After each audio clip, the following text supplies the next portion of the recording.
You are walking beside John Adams. Right now. This morning. He does not know he will win. He does not know if he will hang. In this room he is walking toward.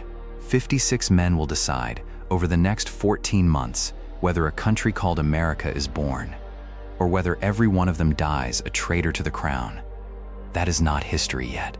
Not to him. To him, it is Tuesday morning, and his stomach is already in knots. 3 weeks ago, in a field outside Boston, British soldiers and American farmers shot at each other in the fog.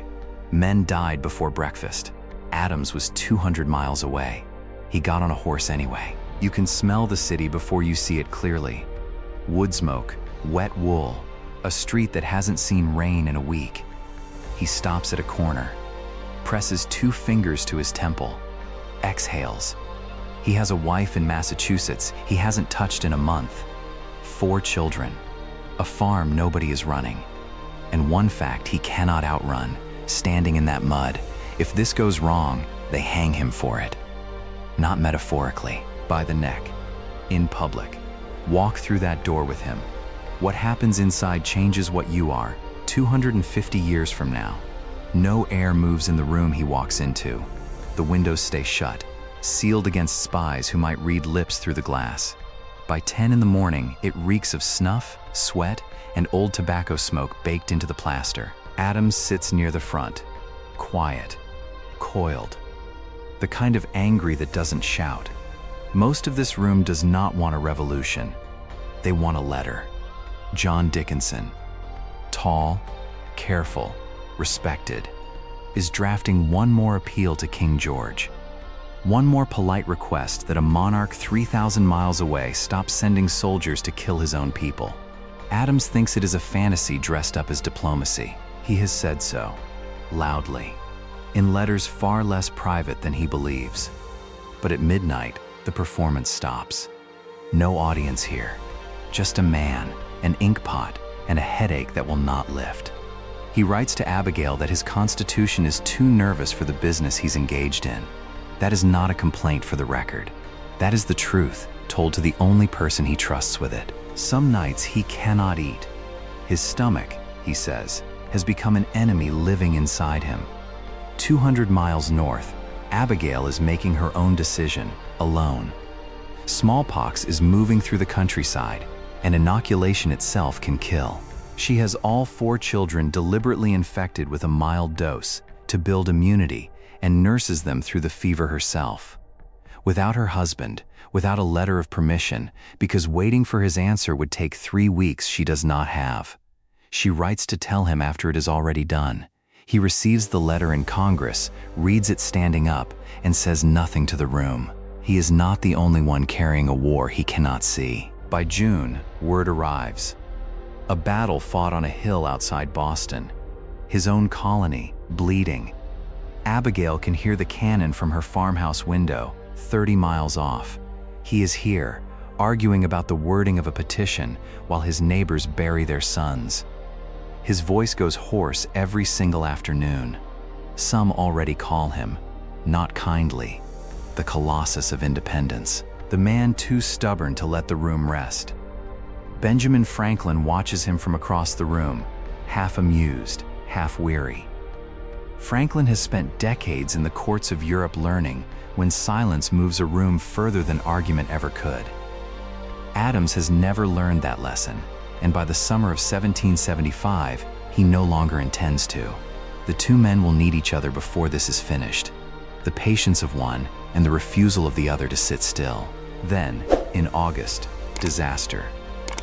2 of his private letters.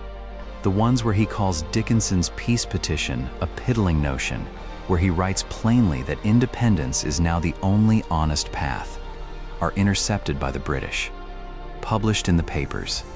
Read aloud, mockingly, in coffeehouses up and down the coast. Overnight, Adams is a marked man twice over. Hated by the loyalists who now have his own words as evidence, and distrusted by the moderates whose pride he has publicly wounded. He walks back into the room the next morning anyway, ears burning, and does not apologize for a syllable of it. He does not stop. The city becomes an oven, no breeze, Streets thick with flies drawn to horse dung baking in the sun. Inside, 56 men sit in wool coats they cannot remove. Propriety demands it. Sweat soaking through their shirts anyway.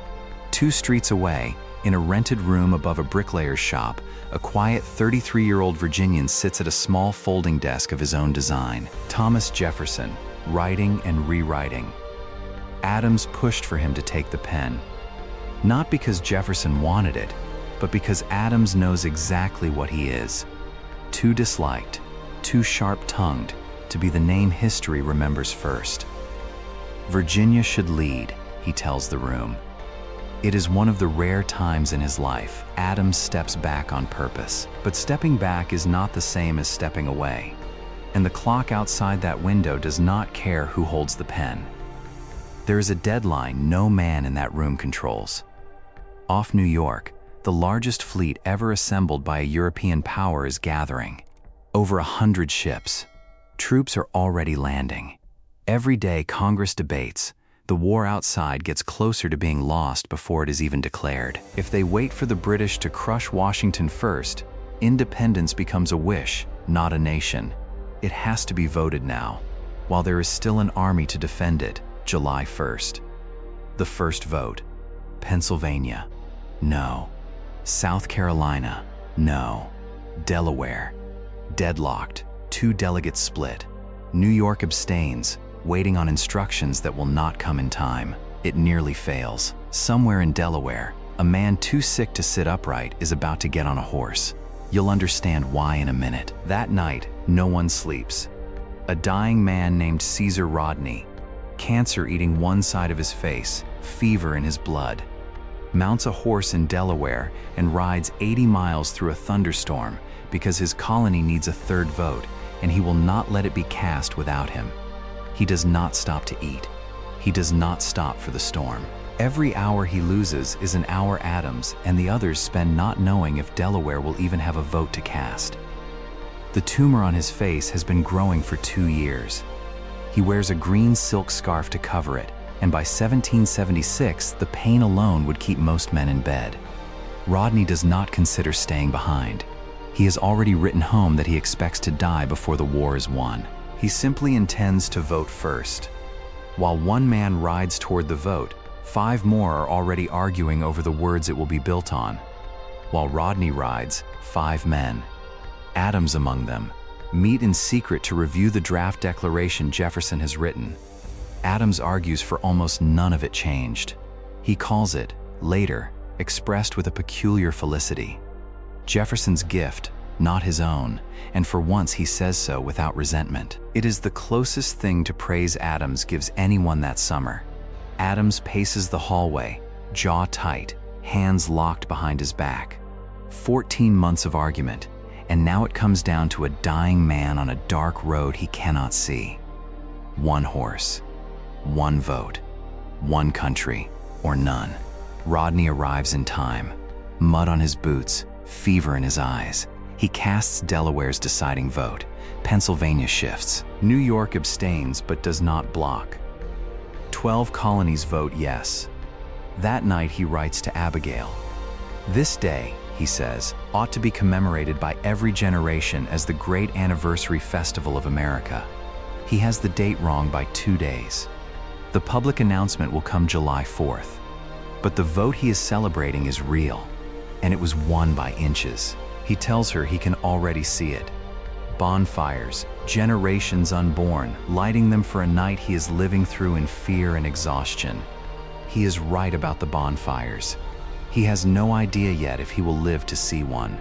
He adds one more line before he blows out the candle, that they must be prepared to sink or swim, to survive or perish, with the cause they have chosen.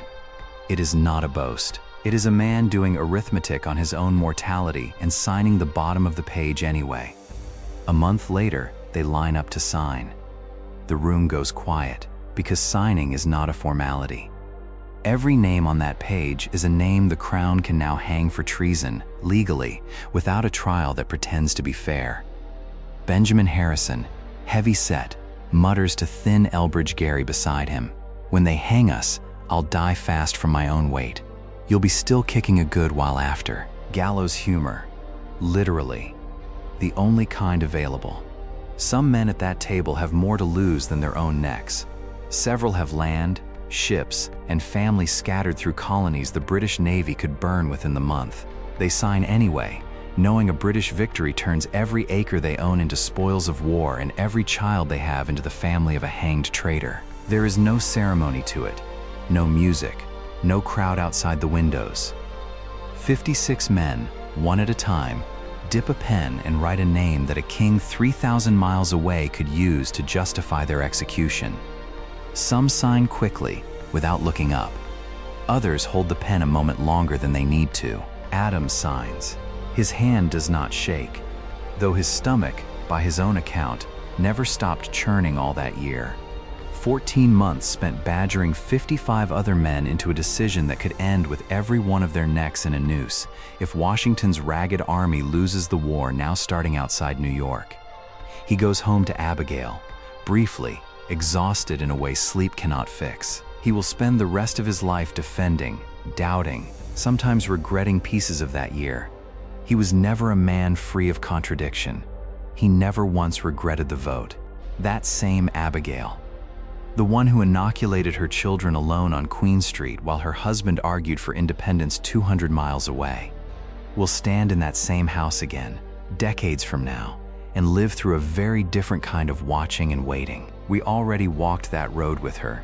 If you haven't seen it yet, go find Back in Time with Abigail Adams on this channel.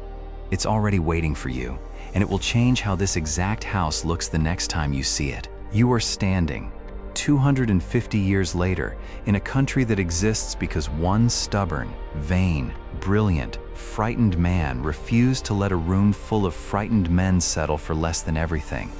He did not know if he would be a founder or a corpse. He signed anyway. Witness.